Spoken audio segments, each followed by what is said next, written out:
अगर रिस्क है तो अटेम्प्ट तभी करिए जब आपको लग रहा है कि हाँ वर्थ इट। आप स्टक हो जाते हैं कि क्या मैं सही कर रहा हूँ, नहीं कर रहा, अब क्या करना है, एग्जाम आ गए, कैसे हैंडल करूँ, क्या प्लानिंग होनी चाहिए, क्या स्ट्रेटेजी होनी चाहिए। तो ये लक नहीं है, एक सिस्टम है, एक प्रोसेस है। हमें समझना पड़ेगा कि हम परफेक्टली सब कुछ पढ़ रहे हैं, वी स्टडी एवरीथिंग परफेक्टली, तो हम 85+ मार्क्स स्कोर कर लेंगे। सोचिए थोड़ा सा। नहीं।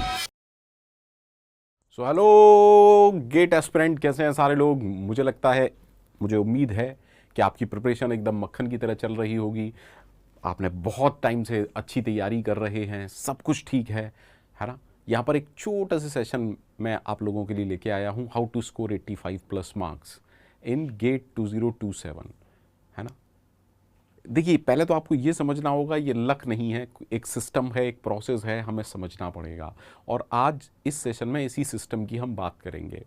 लेकिन मैं पहले ही स्टूडेंट्स को बता दूं ताकि वो मिसलीड ना हो, ये सेशन ऐसा नहीं है कि आपने अगस्त में प्रिपरेशन स्टार्ट की है तो आप 85 मार्क्स ला सकते हैं। अगर आप एक्स्ट्रा ऑर्डिनरी हैं, कुछ भी कर सकते हैं, ठीक है। बट मैं यहाँ पर उन स्टूडेंट्स की बात कर रहा हूँ जो एक लॉन्ग टाइम से तैयारी कर रहे हैं, 7-8 सब्जेक्ट हो चुके हैं या ऑलमोस्ट सिलेबस ख़त्म होने को है। उन्हें ये तो कॉन्फिडेंस है कि 60-65 मार्क्स हमारे आ जाएंगे।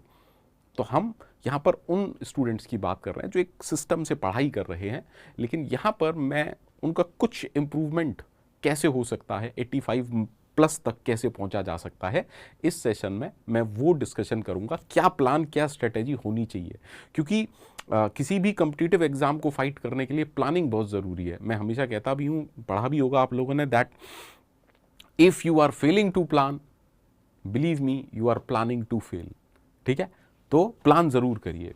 बट बिफोर दैट थोड़ी सी इन्फॉर्मेशन आपको दे देता हूं। अब अनअकैडमी गेट 2027 के एस्पिरेंट्स को मौका दे रहा है सब्सक्रिप्शन लेने का मात्र 7,999 रुपये में।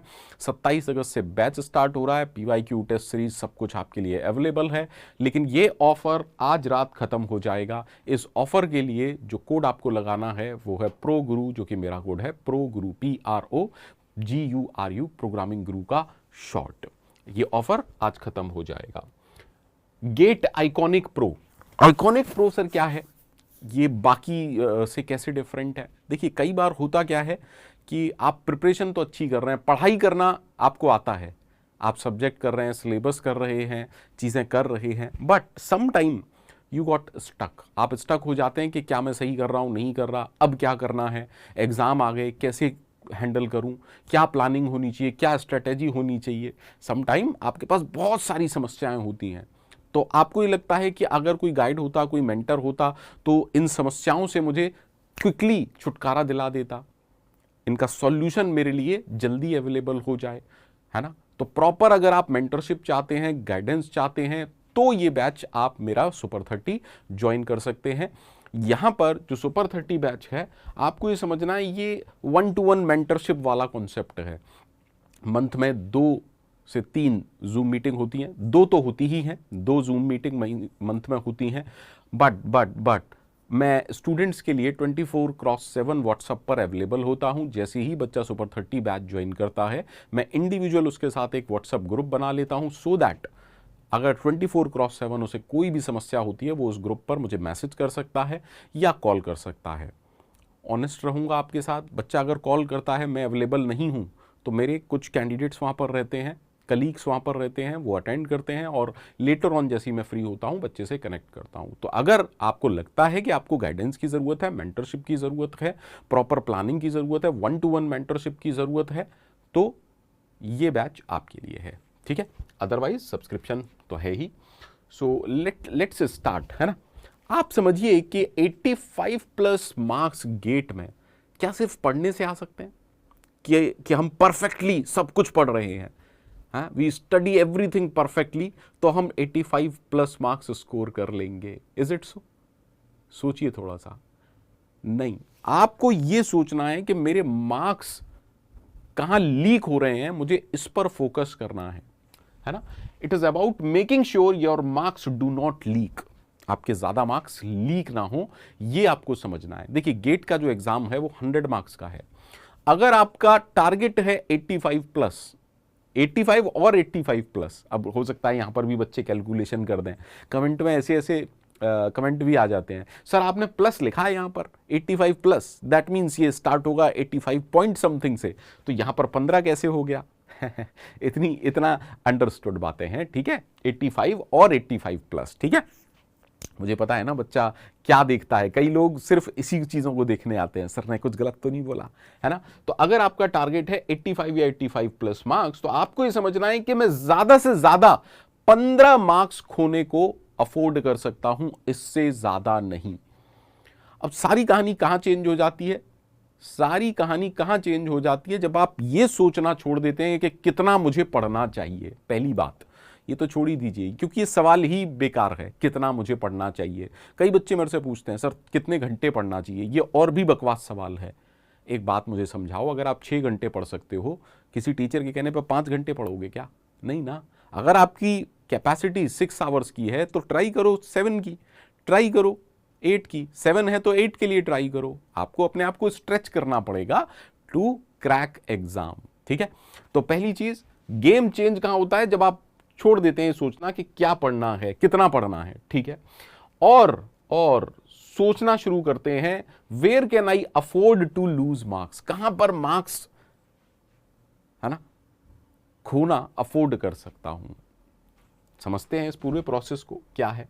रियलिटी ऑफ 85 प्लस मार्क्स, अगर आपका टारगेट 85 नंबर है तो आपका लॉस बजट कितने का है? देखिए जैसे बजट बनता है ना, लॉस बजट सर 15 मार्क्स का है, तो आपको इन चीजों पर ध्यान देना पड़ेगा। कंसेप्चुअल गैप्स कहां हैं, सिली मिस्टेक्स कहां हैं, negative marking, misreading questions, time pressure, weak revision, poor question selection, इन सारी बातों पर आपको ध्यान देना पड़ेगा। क्योंकि आपका जो स्कोर है वो सिर्फ नॉलेज नहीं होता है, स्कोर जो होता है वो ये होता है नॉलेज कितनी है माइनस लीक कहां पर हो रहा है। क्योंकि नॉलेज आपके अंदर है, लेकिन क्या उस पूरी नॉलेज को आप एग्जाम में अप्लाई कर पाते हो? नहीं। समझिए भाई, पहले के टॉप 500 रैंकर्स नॉलेज वाइज सारे ऑलमोस्ट सेम होते हैं, लेकिन डिफरेंस इज देयर ना। तो आपको यह समझना है कि जो स्कोर होता है वो नॉलेज माइनस लीकेज वाला पार्ट होता है। अब ज्यादातर स्टूडेंट नॉलेज पर फोकस करते हैं, इस पर फोकस ही नहीं करते। समझना है, हमें समझना है इस लीकेज वाले पार्ट पर, ठीक है। क्योंकि अगर 85 और 85 प्लस मार्क्स हमारा टारगेट है तो हमें इन दोनों पर फोकस करना पड़ेगा। नॉलेज आप ले रहे हैं, ढंग से पढ़ रहे हैं, टाइम पर आपने तैयारी शुरू कर दी थी, सब कुछ आप कर रहे हैं। यहां पर बात करेंगे लीकेज की, ठीक है। तो एक्चुअल गेट स्कोर का आर्किटेक्चर क्या है आप ये समझिए। अगर है ना 85 प्लस आपका टारगेट है तो ये आपको समझना पड़ेगा पूरा, है ना। सिर्फ सब्जेक्ट प्रिपेयर नहीं करने, हमें स्कोर सिस्टम बनाना है, स्कोर सिस्टम। अब देखिए इंजीनियरिंग के स्टूडेंट्स की सबसे बड़ी गलती क्या होती है? एप्टीट्यूड को हल्के में लेना, मैथमेटिक्स को हल्के में लेना। अरे हम एप्टीट्यूड करेंगे, इंजीनियरिंग के बच्चे हैं, मैथमेटिक्स हम करेंगे, कैसी बात कर रहे हो? गलत एटीट्यूड है, ठीक है। एप्टीट्यूड और मैथमेटिक्स, है ना, जो कि 15 + 13, आई होप वो सारे लोग जानते हैं, डिस्क्रीट एंड ऑल दैट, है ना। तो ये जो पार्ट है ना ये इंपॉर्टेंट है, 15 + 13 और कोर सब्जेक्ट एरिया 72 मार्क्स। तो यहां पर इंपॉर्टेंस हमें देखनी है कि हमें 3 जोन में टारगेट बनाना है। जनरल एप्टीट्यूड 13 से 15, जो कि बहुत मुश्किल नहीं है। अगर आप अपना एटीट्यूड छोड़ के जनरल एप्टीट्यूड को टाइम देंगे, और मैं तो कह रहा हूं अगर आज से भी आप 45 मिनट रोज एप्टीट्यूड देखिए। देखिए एप्टीट्यूड जो है वो प्रैक्टिस बेस्ड सब्जेक्ट है। अगर आपने आज तक भी नहीं पढ़ा है ना, आप आज से मेरे कहने पर 45 मिनट रोज पढ़िए, 45 मिनट्स डेली, ना कम ना ज्यादा, ठीक है, और प्रैक्टिस कीजिए। Believe me, 13 number general aptitude में लाना बहुत आसान काम है, लेकिन आपको टाइम देना पड़ेगा। कमिंग टू मैथमेटिक्स, 12 में से 10 नंबर भी अगर आप ले आते हैं तो यहां पर जो आपका टोटल है वो 23 के अराउंड हो गया, मतलब मिनिमम, है ना।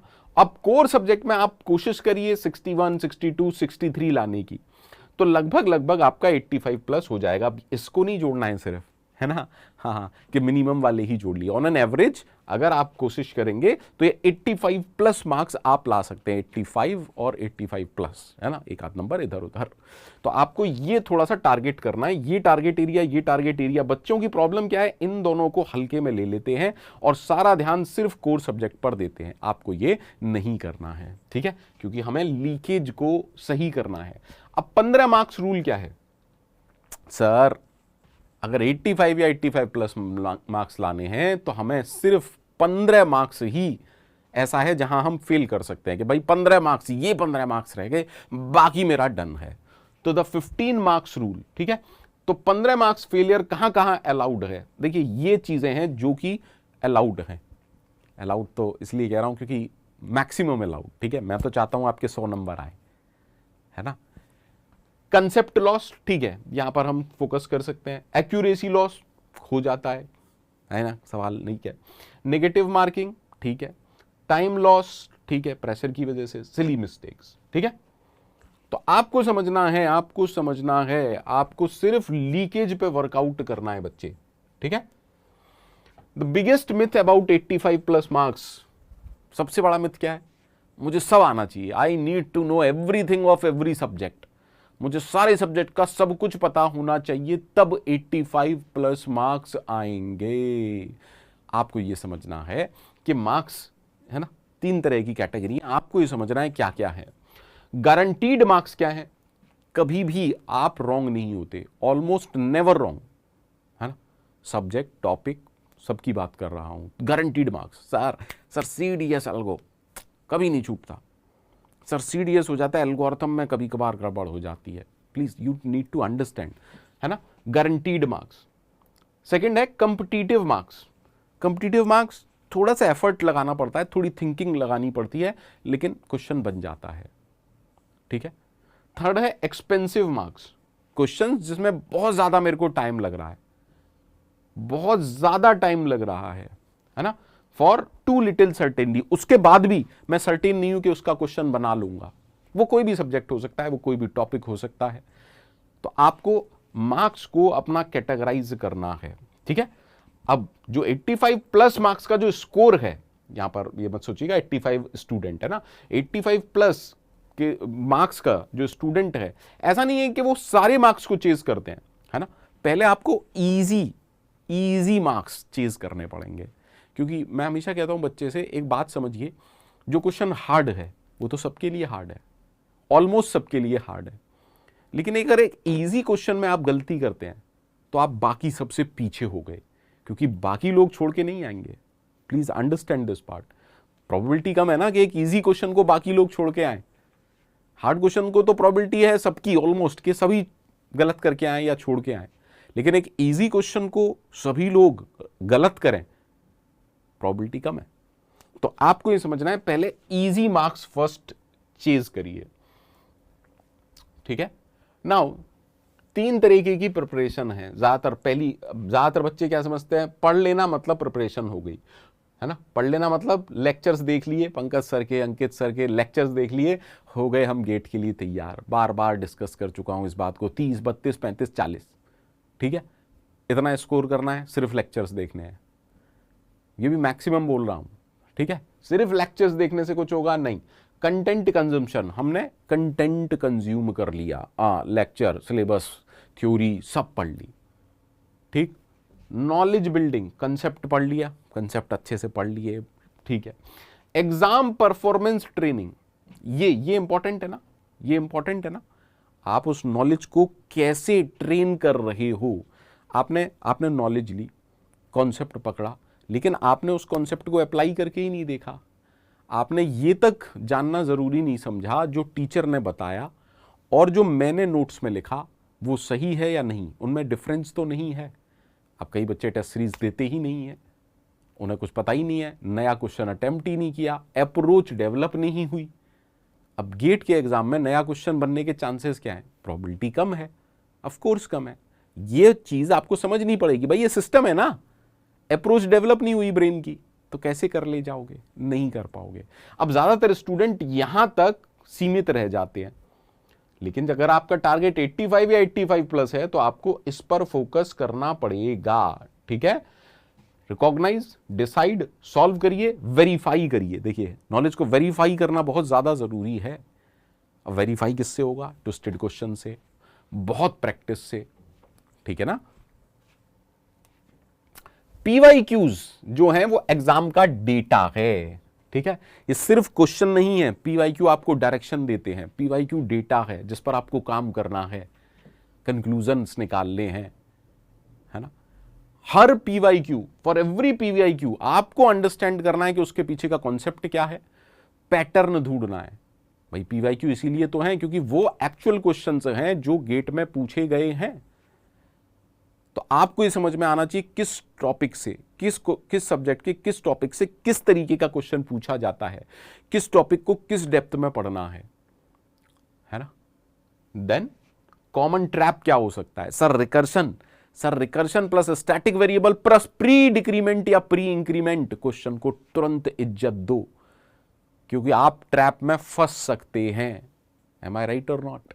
यस। तो आपको यह समझना है पॉसिबल वेरिएशन क्या क्या हो सकता है। जैसे मैंने अभी कहा, रिकर्शन, स्टैटिक वेरिएबल, उसके साथ प्री इंक्रीमेंट वेरिएशन। मतलब मान के चलिए रिकर्शन का सबसे उम्दा सवाल बनेगा। ऑपरेटर्स की सर मिक्सिंग कर दी, इंक्रीमेंट, डिक्रीमेंट, एंड और सबके साथ मिक्सिंग कर दी, जैसे पंकज सर क्वेश्चन कराते हैं। तो आपको डिफरेंट वेरिएशन सोचने पड़ेंगे। क्या मैं उस तरीके के क्वेश्चन सॉल्व कर पा रहा हूं, ट्विस्टेड क्वेश्चन सॉल्व कर पा रहा हूं, इस टॉपिक को इस टॉपिक से मर्ज कर दिया, मिक्स कर दिया, नया वेरिएशन बना दिया, तो क्या मैं क्वेश्चन सॉल्व कर सकता हूं? सोचना है। 3 राउंड सिस्टम, लर्न कीजिए, डिटेक्ट कीजिए गलतियां, देन रिकॉल कीजिए, है ना। पीवाईक्यू से आप पैटर्न ढूंढिए, कॉन्सेप्ट बनाइए, उसके डिफरेंट वेरिएशन देखिए। Don't just solve PYQ, learn how gate think, है ना, किस तरीके का एक्सपेक्टेड है। मॉक टेस्ट आपका क्या है, डेटा सेट है। स्कोर के लिए मॉक टेस्ट नहीं होते हैं, इंप्रूवमेंट के लिए मॉक टेस्ट होते हैं। ठीक है, हर मॉक टेस्ट के बाद आपको एरर्स को ढूंढना है और फिर कैटेगराइज भी करना है, क्योंकि हर एरर सेम टाइप का नहीं है ना। क्या हर एरर सेम टाइप का है? नहीं सर। आपको समझना है कंसेप्चुअल एरर क्या क्या हो रहे हैं मेरे से, सिली मिस्टेक्स क्या क्या हो रही हैं, नेगेटिव मार्किंग मुझे कहां कहां मिल रही है, कितना टाइम वेस्ट हो रहा है। कुछ क्वेश्चन सॉल्व कर सकता था लेकिन मिस हो गया। तो आप अगर इन सब चीजों पर ध्यान देंगे तो टेस्ट सीरीज का फायदा है। ठीक है, और सिर्फ स्कोर पर ध्यान देंगे तो टेस्ट सीरीज का कोई मतलब नहीं है। टेस्ट दीजिए, लीक ढूंढिए, कहां कमी हो रही है, कॉन्सेप्ट में मिसिंग हो रही है, क्या गड़बड़ है, क्या मैं कैलकुलेशन मिस्टेक कर रहा हूं, किस टाइप का एरर कर रहा हूं, रिपेयर सही कीजिए। भाई देखो, अगर आप एरर ढूंढ लोगे, अगर आप प्रॉब्लम को फाइंड आउट कर लोगे तो उसका सॉल्यूशन ढूंढिए, क्या रिपेयर करिए। कोई कॉन्सेप्ट मिसिंग है, पढ़िए, नोट्स में ऐड करिए, फिर से टेस्ट दीजिए। A mock is useful only when your next performance improve. Mock का पर्पज ये है कि अगली परफॉर्मेंस इंप्रूव हो, उससे अगली इंप्रूव हो। Improve not only in terms off score, improve in terms of reducing these error. Silly mistakes reduce हो रही हैं, कैलकुलेशन मिस्टेक अब कम हो रही हैं, कंसेप्चुअल एरर कम हो रहे हैं। Are you getting? मैं जल्दी सॉल्व कर पा रहा हूं। The error system, not all wrong answers are the same, है ना। मिस्टेक्स को आपको, मैंने कहा ना, क्लासिफाई करना पड़ेगा। नॉलेज एरर है, क्या मुझे कॉन्सेप्ट नहीं पता तो कॉन्सेप्ट पता करेंगे, पढ़ेंगे। रिकॉल एरर, जानता था लेकिन याद नहीं आया। एप्लीकेशन एरर, है ना, एप्लीकेशन एरर, अप्लाई नहीं कर पा रहा, use the concept incorrectly, apply नहीं कर पा रहा। रीडिंग एरर, क्वेश्चन ही गलत पढ़ लिया, क्वेश्चन में पूछा था फॉल्स, हम सोच रहे थे ट्रू, गड़बड़ हो गई। डिसीजन एरर, कभी कभार क्या होता है कि मान लीजिए आपने सीडीएस से बहुत अच्छे से पढ़ा है, आप पेपर में गए और एक क्वेश्चन आपसे बन नहीं रहा और आपने ईगो पे ले लिया, मैंने तो सीडीएस से 1200 क्वेश्चन किए, पंकज सर ने कराए, 3 मिनट 4 मिनट 5 मिनट खराब कर दिए। वो क्वेश्चन तो गड़बड़ हुआ ही, उसके चक्कर में शायद आपने 1-2 क्वेश्चन और छोड़ दिए। तो डिसीजन आपका था कि जैसे ही आपको लगा ज़्यादा टाइम हो रहा है उसे छोड़ देना चाहिए, ईगो पे नहीं लेना है। ईगो तो खुद कह रहा है, ईगो जान दे भाई, समझ रहे? कौन से क्वेश्चन स्किप करने हैं। तो find the error type, fix the right problem, error का टाइप ढूंढिए, उसे फिक्स करिए। 180 मिनट की स्ट्रैटेजी क्या होनी चाहिए? क्या सिर्फ पेपर को फिनिश करना है? नहीं, सिक्योर करना है, स्कोर सिक्योर करना है, पेपर को सिक्योर करना है। अब देखिए, ये जो स्लाइड है, मैं हाथ जोड़ के विनती कर रहा हूं, ये सबके लिए सेम नहीं होगी। कई बच्चे अपने हिसाब से पेपर करते हैं, कई बच्चे कंटिन्यूटी में पेपर करते हैं, है ना, कई बच्चे पहले इजी देन मीडियम, मतलब इस तरीके से फाइंड आउट करते हैं। मैं फिर से रिपीट कर रहा हूं, ये स्ट्रैटेजी सबके लिए सेम नहीं है, बट अगर मेरे से आप पूछेंगे तो मैं यही कहूंगा कि पेपर को मल्टीपल पासेस में सॉल्व करिए, है ना। सबसे पहले सर्टेन वाले, मैं श्योर हूं ये क्वेश्चन हो जाएगा, इजी है। कलेक्ट सेफ मार्क्स, कहीं कुछ गड़बड़ नहीं है। देन पास 2 में थोड़ा सा सोचना पड़ेगा, ग्रिलिंग करनी पड़ेगी थोड़ी सी, क्वेश्चन हो जाएंगे सॉल्व, मीडियम लेवल क्वेश्चन। पास 3 रिस्क है, अगर रिस्क है तो अटेम्प्ट तभी करिए जब आपको लग रहा है कि हाँ वर्थ इट है ना। तो गुड अटेम्प्ट सिलेक्शन क्या है, हाई स्कोर, ठीक है। अब देखिए रिवीजन सिस्टम क्या होना चाहिए। सबसे बड़ा कंफ्यूजन, सर रिवीजन सर 2 दिन में हुआ। मैं बच्चे से पूछता हूं 2 दिन में रिवीजन हुआ, ऐसा कौन सा सब्जेक्ट है। अब उसने 2 रजिस्टर भर रखे हैं और 2 दिन में रिवाइज कर रहा है, क्या ये रिवीजन होता है? नहीं, आपको समझना है। आपने कॉन्सेप्ट पढ़ा, शॉर्ट नोट्स बनाइए, फॉर्मूलाज लिखिए। अरे सारे सब्जेक्ट में सब कुछ लिखने की क्या जरूरत है, फिर तो किताब रखो अपने पास। आपने शॉर्ट नोट्स बनाए, फॉर्मूला लिखे, दैट्स इट। सब्जेक्ट के नोट्स 10 पेज के होने चाहिए, इससे ज्यादा थोड़ी ना होने चाहिए। 10 A4 शीट्स में सारे की पॉइंट्स आपका हो गया। या फिर अगर आपने लॉन्ग नोट्स बना रखे हैं तो प्लीज उनको शॉर्ट नोट्स में कन्वर्ट कीजिए, हाईलाइटर लीजिए और की पॉइंट्स को मार्क कर लीजिए, क्योंकि सब्जेक्ट का रिवीजन घंटों में होना चाहिए, दिनों में नहीं होना चाहिए, ठीक है। मैं हमेशा बच्चों से कह रहा हूं, लास्ट ईयर से कह रहा हूं, अगर पॉसिबल हो, अगर अभी तक आपने बनाए हो तो ठीक है, नहीं बनाए तो ऑडियो नोट्स का सहारा ले सकते हैं। ऑडियो नोट्स अगर एक बार आपने बना लिए अपनी आवाज़ में, अपनी आवाज़ सबको पसंद होती है, जब मन किया लगाया कानों में और सुनने लग गए। इंपॉर्टेंट PYQs, कुछ PYQs ऐसे होते हैं जो आपको नया कॉन्सेप्ट दे रहे होंगे, हाँ ऐसा हो सकता है, ठीक है, फोकस करना है। एक्टिव रिकॉल, अगर आप सब्जेक्ट को कनेक्टिविटी एक्टिवली रिकॉल कर पा रहे हैं तो बेस्ट है, कोशिश कीजिए रिवीजन इसी तरीके से करने की। मॉक करेक्शन, मैंने कहा ना, टेस्ट दिया, एनालिसिस की, फिर रिपेयर किया उसको, तो ये आपका रिवीजन सिस्टम होना चाहिए। What you can't recall you don't own, है ना। रिकॉल नहीं कर पा रहे, क्या मतलब है फिर, ठीक है। तो आपकी रिवीजन स्ट्रेटेजी बहुत कुछ डिसाइड करेगी। सब्जेक्ट की स्ट्रेटेजी देखिए, 4 मतलब बेसिकली एक, कुछ एरिया आपके स्ट्रांग होंगे, कुछ डेंजरस होंगे, कुछ अनस्टेबल होंगे, है ना। मैंने यहां पर 3 कलर यूज किया है। ग्रीन का मतलब लॉक्ड है, सब कुछ ठीक है, रिलायबल मार्क्स है, इसमें मैं स्कोर कर लूंगा, ठीक है। येलो का मतलब अनस्टेबल, कभी गलत होता है, कभी सही होता है, कुछ कह नहीं सकते, लेकिन कभी सही होता है, कभी गलत होता है। रेड मेरा वीक एरिया है, as well as time consuming भी है, ठीक है, तो ये डेंजरस है। अब यहां पर आप किसको सुधार सकते हो, देखिए ज्यादा टाइम वीक एरिया पर मत दीजिए, आप कोशिश करिए जो कभी सही होता है कभी गलत, इस अनस्टेबल को स्कोरिंग में कन्वर्ट करने की। योर बिगेस्ट स्कोर इंप्रूवमेंट कब आएगा, जब आप येलो से ग्रीन हो जाएंगे। रुकिए फिर चलिए, रुकिए मतलब हाँ, इस पर टाइम दीजिए। तो आपको इस येलो जोन पर टाइम देना है और ग्रीन जोन में लेके आना है, ठीक है।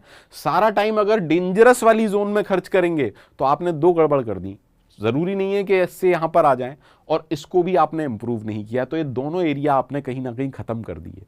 इसलिए अच्छी कहानी ये है, येलो एरिया से ग्रीन एरिया में आइए, ठीक है।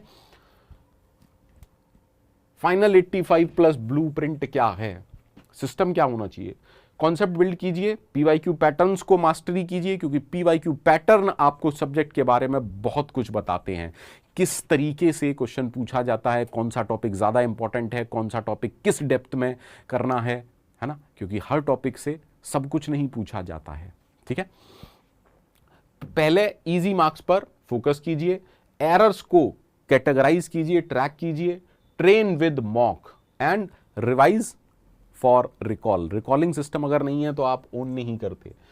85+ is equal to more than knowledge, knowledge minus leakage, तभी 85 या 85+ है। Knowledge, recall, accuracy, decision making, कौन सा क्वेश्चन कब स्किप करना इंपॉर्टेंट है, इजी मार्क्स पहले, देन मीडियम लेवल, देन सोचना है। तो ये सारी चीजों पर डिपेंड करता है 85 या 85+ मार्क्स। डोंट चेज 85+ मार्क्स, एक सिस्टम बनाइए जिसमें 85+ पॉसिबल हो, 85 या 85+, ठीक है। तो मेरे हिसाब से अगर आप इस सेशन में कुछ पॉइंट्स पर फोकस करेंगे तो शायद आप इंप्रूव कर पाएं। एक कोशिश थी मेरी आप लोगों को इम्प्रूवमेंट के लिए। ठीक है, उम्मीद करता हूँ सेशन आपको पसंद आया हो। अगर पसंद आया हो तो कमेंट ज़रूर करिएगा, नहीं पसंद आया हो तो कोई बात नहीं, स्किप कर दीजिएगा, वो आप कर चुके होंगे। ठीक है, so bye bye, take care, keep on learning, keep on shining, bye bye.